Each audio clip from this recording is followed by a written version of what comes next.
to be able to support the president. So that's our get out the vote kind of effort. Election integrity.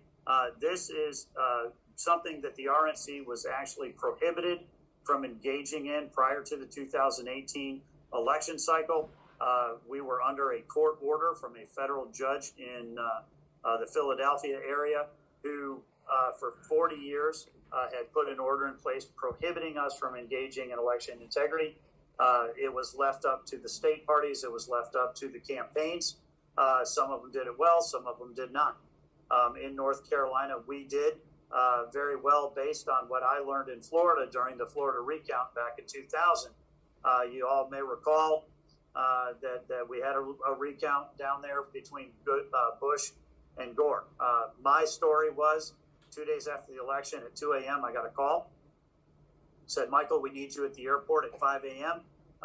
You're going to be flying down to Florida. We're going to have a recount.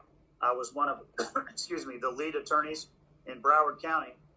And I can tell you, if we had not had 400 plus attorneys down there, they would have absolutely stolen that election and we would have had President Gore. Feel very, very strongly about that. When I took over as the state party chair in 2019, I put together the first statewide election integrity program in North Carolina. We recruited 570 attorneys. We had 5,000 volunteers, and we were in every single precinct when they were voting and when they were counting. Now, there are two huge aspects to election integrity that we're focused on. The first is, what do you do prior to the voting?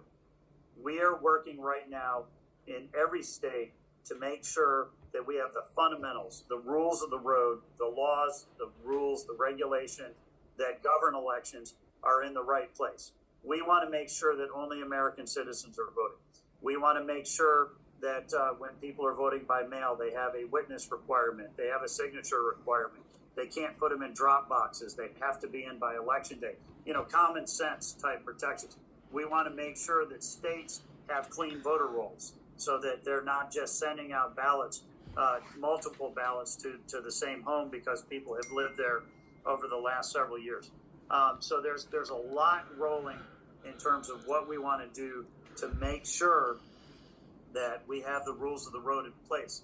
So we're working with governors, we're working with legislators, we're working with regulators like secretaries of state or boards of election. When those folks won't work with us, we're filing lawsuits. As the general counsel for the RNC and now as the chair, I filed 85 lawsuits in 25 states around the country to make absolutely sure that we have the right rules of the road are going to be in place.